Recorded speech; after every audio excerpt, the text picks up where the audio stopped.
What is up, fellow nerds, and welcome back to the Dapper Snapper Gaming channel, and welcome back to How Do I Want to Do This? This is our series where we take a look at all playable options available to players in Dungeons & Dragons 5th edition, then we rank them on a scale of 1 to 10 and either build them or fix them depending on how they rank.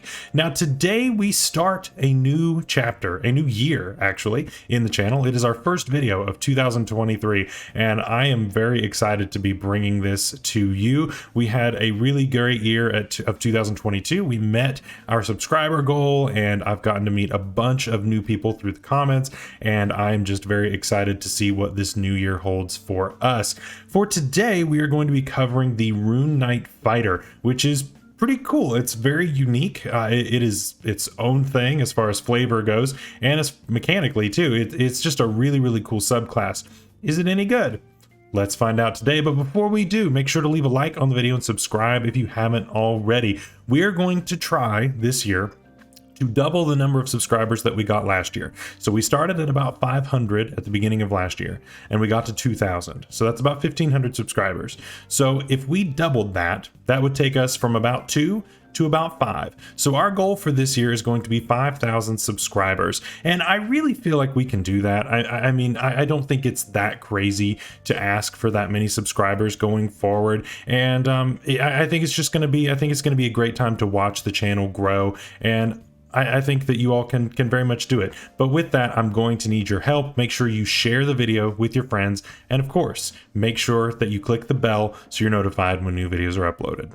So today we're talking about the Rune Knight Fighter, and it focuses on giants and the magic and abilities that they possess, which I think is really fun. I think it's such a cool flavor to be able to focus on this and to look at their mythology a little bit. And of course, you can work this into your backstory however you see fit. And I think that's really cool. Speaking of giants, I want to go ahead and pose a question of the day for you. I want you to let me know in the comments below which of the 3 subclasses from the upcoming giant themed Unearthed Arcana are you most excited about. Number 1, there is a rune carving wizard, which is interesting. You can carve runes into your spell book and modify your spells that way. Kind of cool. Number 2, there's a druid that instead of a beast companion has a dinosaur companion, which is awesome. And finally, there is a barbarian that focuses on throwing things. And by things, I mean his friends or weapons or enemies or anything like that, which is really fun. So I want to know which of those 3 concepts you like the best. I'm personally really excited for the barbarian to be able to throw people everywhere. I just think that's hilarious. And I mean, it's been a meme in D&D for forever. Now we actually have a mechanical way to do it, and I think that's pretty awesome. With that out of the way though, let's jump into our analysis of the Rune Knight Fighter. Starting off at level 3, we actually get 3 different abilities, which is pretty great. We start off with bonus proficiencies, and we actually get proficiency with smith's tools, and we also can speak, read, and write giant. Again, we said that this is based on giants, and so it focuses down a lot on that. Picking up another language is never a bad thing, and I'm sure we can work this into our backstory at some point. And the smith's tools makes a whole lot of sense here because we are going to be actually taking these runes and carving them physically into armor, into weapons, into different pieces of equipment. And so we kind of need that proficiency. How much are we going to use smith's tools outside of what is required of our subclass? Probably not a whole lot. And how much are we going to speak giant? Depends on your campaign. It's really limited on what you can and can't do there to what your setting is. So your mileage may vary there. Overall, I'm going to give this a 5 out of 10. It's a ribbon feature mostly. It's kind of one of those you have to have it in order to make everything else work, but you know, it is what it is. Next up at level 3, we get Rune Carver, and this is one of the main reasons we're here. It's crazy that this subclass actually has 2 different features that I would consider to be the main feature, which is crazy, right? Which is a good thing. It just means that everything works for the flavor, but this is our actual carving of runes type of deal, and then we will get to the gianty part here in just a second. But For this, we get to learn a number of runes based on our fighter level. For now, at level 3, we get 2 of the runes, and there are 6 of them total. We will eventually get 5 of them once we get to fighter 15, so there's only 1 that you're not going to get, and I think that's pretty good. I think 5 out of 6 is plenty. There's probably going to be one that just doesn't speak to you flavor-wise, and so that is one that you can drop, which is pretty cool. And so whenever we finish a long rest, we can touch a number of objects equal to the number of runes that we know, and we can put different runes into those objects. So it can be weapons, it can be armor, shield, jewelry, whatever you want it to be, really. And each of these runes give you a specific ability, a passive ability and an active ability. So the passive ability on each of these is something that's going to always be on no matter what. And typically these have to do with certain types of ability checks, maybe a saving throw, maybe a tool proficiency, things like that. And then the active one is one that we would activate on like a reaction, bonus action, sometimes for free, and we get the benefits of that. Now, one thing to note about these before I go through them is that there is no limit on how many we can use at a time. So technically, if you use one that's free, one that's a bonus action, and one that's a reaction, you could do all of those in the same turn if you wanted to, or if one's an action, you could do all of those in one turn if you wanted to.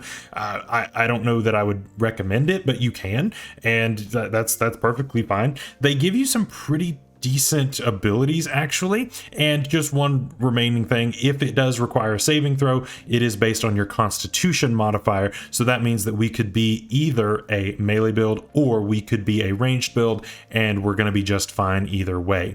Let's go through the runes really quickly. The first one is the Cloud rune, and the passive ability is while you have this, you have advantage on sleight of hand checks and deception checks. As for the active ability that we have to activate, whenever a creature within 30 feet of us is hit by an attack roll, we can use our reaction to actually change the target, which is pretty cool. And of course, we can only do this once per short rest. Most of these are once per rest, so just heads up on that. Next up is the Fire rune, and our proficiency bonus is now doubled with tools, which is decent. Again, tools are meh, and right now all we have, at least innately, is smith's tools, but you could pick up some from other methods. And with this one, we actually can invoke this to cause fiery shackles to appear and restrain our enemy. So they take an extra 2d6 fire damage and have to make a strength saving throw, or they are restrained. Now, the strength save isn't the best, and I wouldn't expect this to be the most successful thing in the world, but it would be nice for this to work out, because restrained is kind of nasty when you're a fighter that can action surge and pump a bunch of attacks into an enemy. When you have advantage, you're asking for a crit, and so that can get kind of nasty really quickly. But again, that strength save, not going to be the best thing to rely on, and they get to make that save again at the end of each of its turns. And of course, this is also once per short rest. Next up is the Frost rune, and so we have advantage on animal handling and intimidation checks as our passive ability. Our active ability is one that we can activate as a bonus action, and for 10 minutes we get a +2 to all ability checks and saving throws that have to do with strength or constitution. This means that if you were to be concentrating on a spell, that counts. Any kind of strength, anything, that counts. So constitution ability checks aren't really a thing. Con saves are a thing, and those can come up a decent amount. So that will be helpful there if you are using any kind of spells on your build. Next up is the Stone rune, and so when we have this, we have advantage on insight checks and dark vision out to 120 feet. So that's really handy if you picked a race that does not have it, such as, variant human, or any of the other races, which they are kind of few, but any of the other races that don't have dark vision, this might be one that you want to take.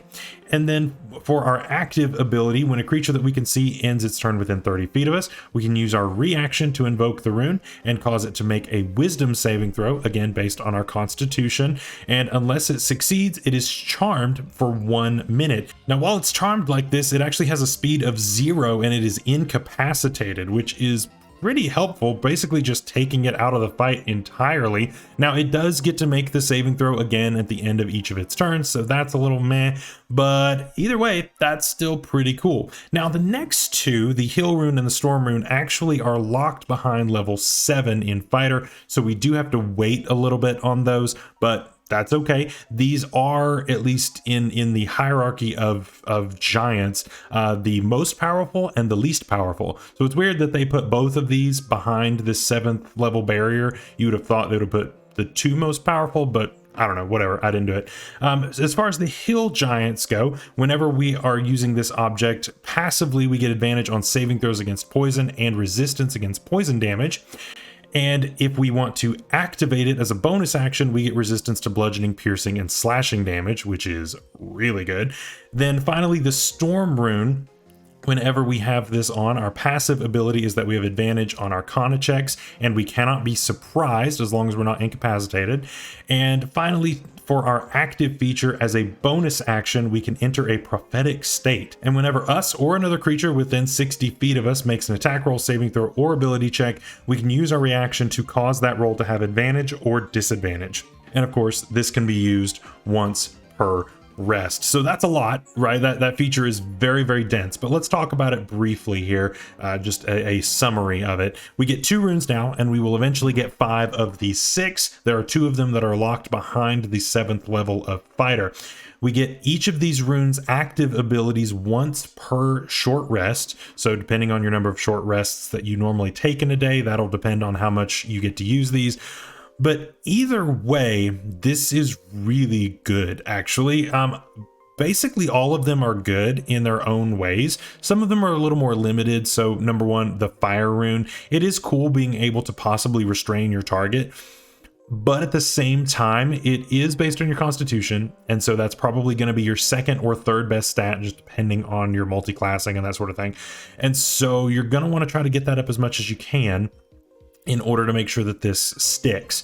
I would imagine that a lot of times it's not if we're going with strength saving throws, because that's one of the better saving throws for monsters. Normally, if you can find a monster that has a bad strength, go for it, and you are going to be in a really good position.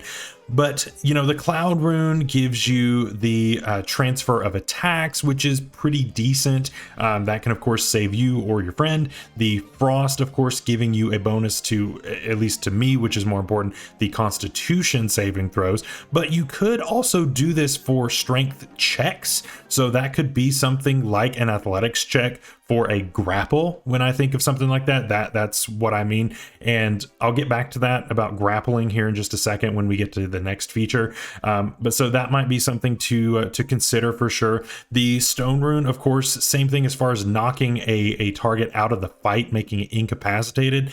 Again, it's based on wisdom, which is fine against monsters. It's a pretty common one to target, but monsters normally don't have the best wisdom out there, at least generally speaking.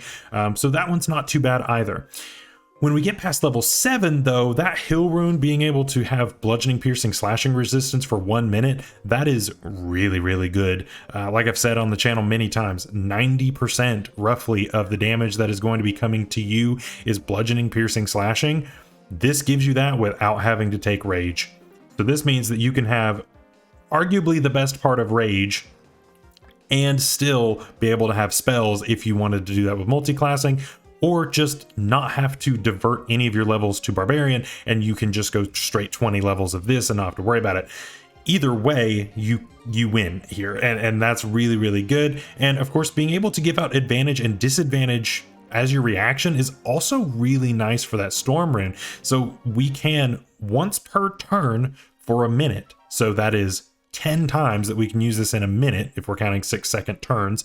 And you can give advantage to your friend, you can give disadvantage to an enemy. You could, of course, actually give disadvantage on the check to get out of your fiery shackles or out of the dreamy stupor. You could do that, and that combos into itself. So I think that's a pretty cool use of it. Or it could be that incoming banishment spell from the wizard. There are a lot of different things that you can, of course, use this on that will give you a lot of really, really cool mileage. So that is a very shortened version of an analysis of this, but overall, overall, what do we give this feature?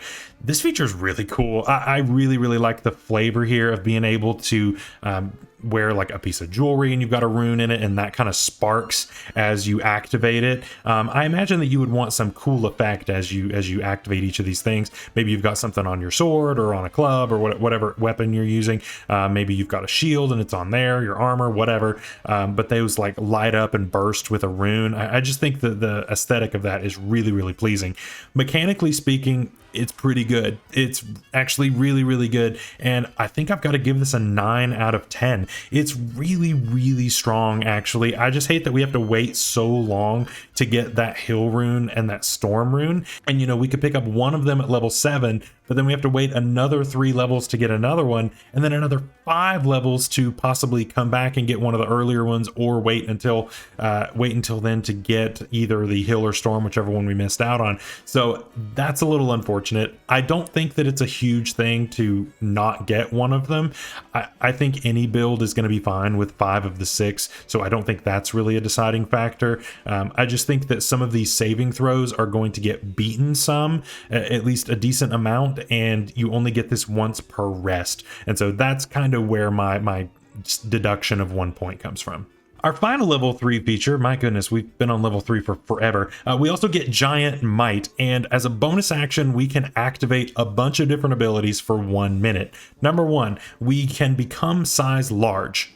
Now, this doesn't say if you are size medium, then you become 1 size larger. No, this is if you are smaller than size large, you become large. So of course there's the meme of the halfling or the gnome that is the Rune Knight that becomes the massive gnome or whatever. And I think that's just so funny. And of course, you know, if you don't have room, then you can't grow. But I just think for the flavor, that's really cool. But let's talk about, just for a second, let's pause on the ranking for a second.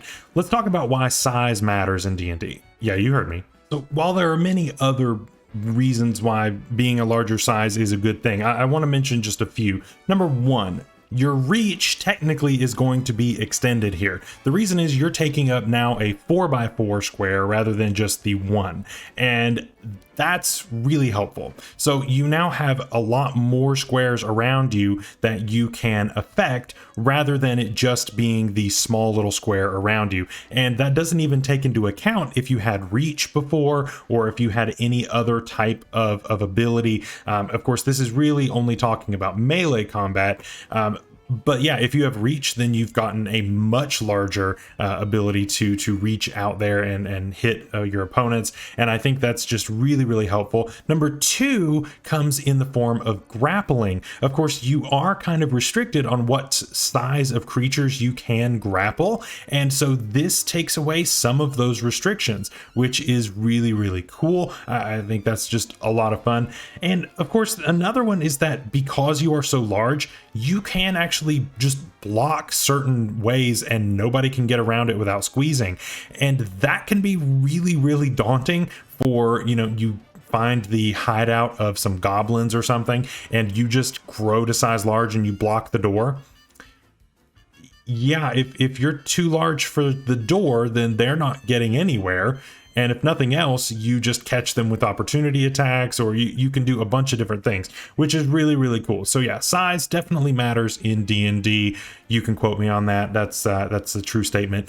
We also get advantage on strength checks and strength saving throws here, which is great. And of course, this does stack with the frost rune that we took earlier, which is pretty cool. And then finally, once on each of our turns, whenever we hit with a weapon or an unarmed strike, we can deal 1d6 extra damage to a target on that hit, and we can do this a number of times per day equal to our proficiency bonus. Now this is cool. Obviously we took that aside to talk about the reason why size is so important here in D&D, and just all of this really stacks together to make this a really cohesive type of kit. Just at 3rd level, we've gotten so many useful things that only stand to make us really strong and make us really, really effective. Obviously, an enlarge reduce spell would be really, really great once we're large to make us even larger, and of course that works out really well. We get to deal extra damage. Essentially we have Hunter's Mark built in, and we don't even have to cast a spell. It's just built into our weapon, which is really cool.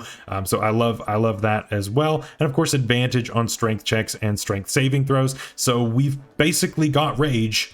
Once we get that hill rune, you've basically got rage. So, I mean, like, what's the downside here? I think all of that's just really cool.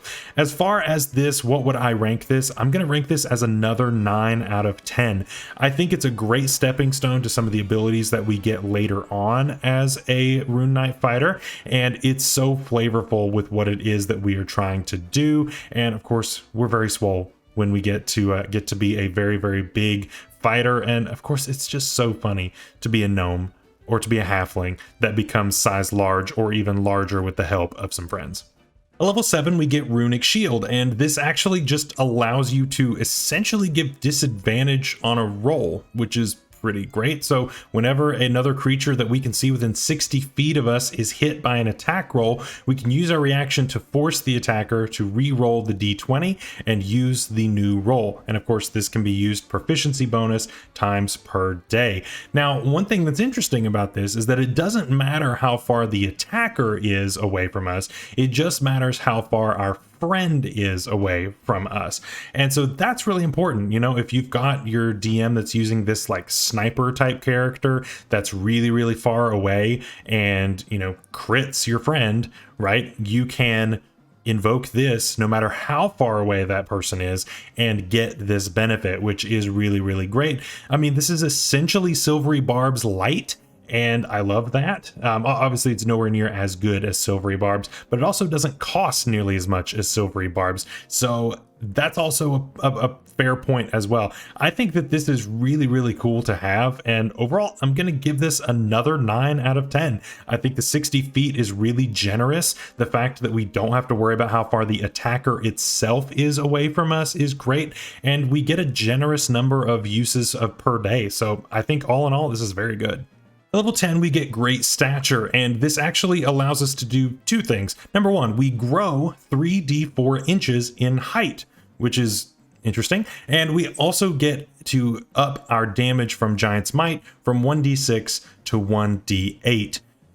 Okay, now listen, I'm gonna talk about this, and I know that there are people in the community that disagree with me on this, and that's fine, but I think that this is absolute garbage. I think that this feature right here is absolutely atrocious. We get extra height. That, to me, all that sounds like is that they ran out of things to give you, and they were just like, man, we want to do more than just the 1d8, so let's just throw some random thing in here. And it's like, okay, but you couldn't have come up with something else, right? So as far as I'm concerned, that's a non-factor. It doesn't even apply here. And then as far as the extra damage, remember this 1d8 is not once per attack like what you would get with Hex or with your Hunter's Mark or with anything like that. This is once per turn. So we get an average of 1 extra damage per turn.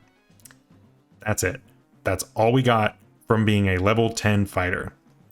And that kind of sucks. That kind of sucks, like, a lot, actually. And I wish that it was anytime you made an attack while a rune was active, or while the rune that was active on your weapon was going. I wish that's how that would go. Something tied to your runes, right? So like when you have it activated on your rune, you deal 1d6 extra damage, or 1d8 here. I feel like that would have been better, just because this is rough. This is rough.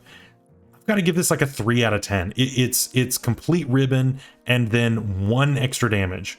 That's not meaningful. So unfortunately, it doesn't get a good ranking at all.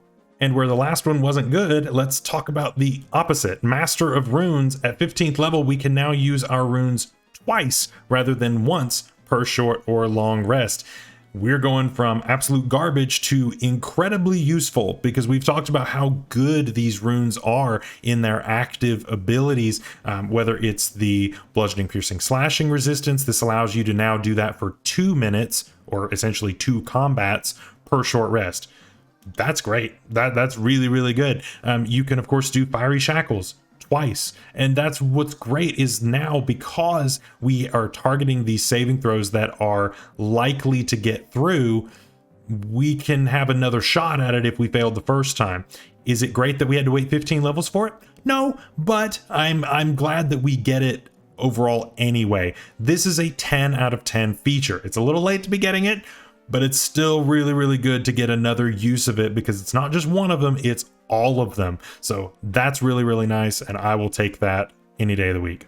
Finally, at level 18, we get Runic Juggernaut, and we get a few different things here. Number one, our Giant's Might damage goes up to 1d10. Again, that is an average of 1 damage, so not a huge change, but it is what it is.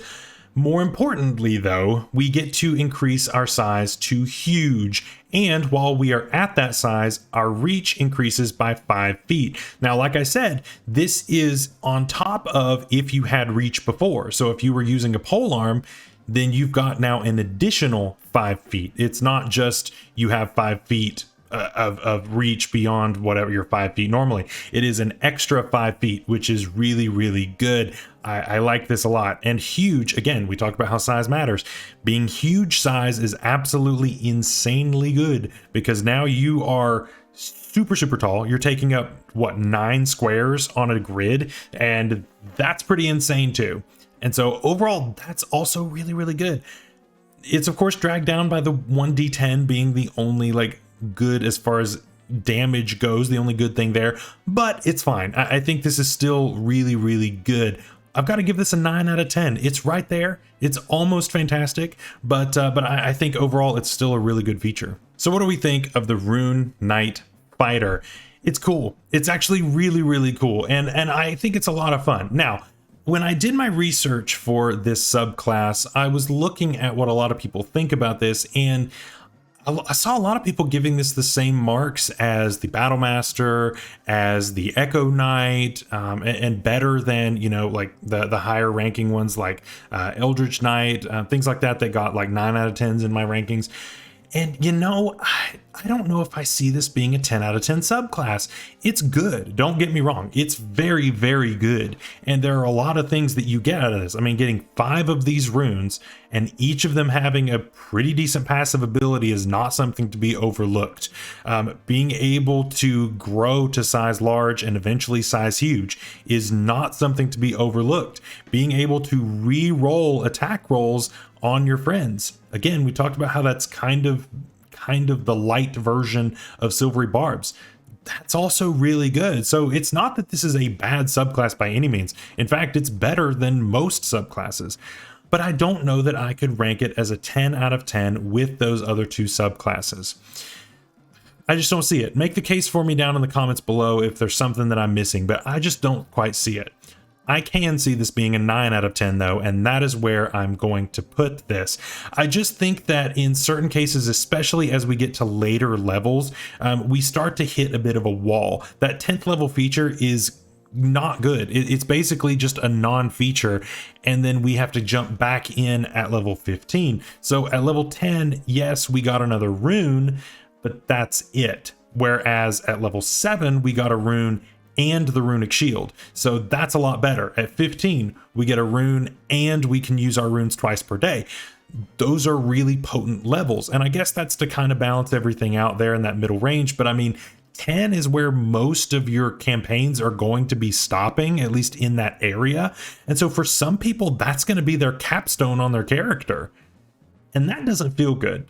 I'm sorry, that just doesn't feel good for the majority of players that are only going 10 straight levels, or maybe to, you know, 12 or 13, somewhere in there. So to me, that's just where I'm at with it. I still think it's very good. Level 3 is incredibly front loaded, and it's a great class to dip into, and it's a great class to actually dive into and take a huge chunk out of, because it's just really helpful all around. So that is our video for today. Let me know what you thought down below. Of course, did you agree with what I thought? Do you disagree? I'd love to know down in the comments below. Later this week, of course, this did rank well enough to deserve a build, and so we are going to be building one of these later this week. I am tossing around several ideas on what I want for this build to be. I've got 2 builds that are like halfway done, and I'm still not decided on which one we're going to go with. We'll just have to see. So I hope you guys have a great first week of 2023, and we will see you all at the end of this week. Until then, stay safe out there, stay healthy. We'll see you later. Bye-bye.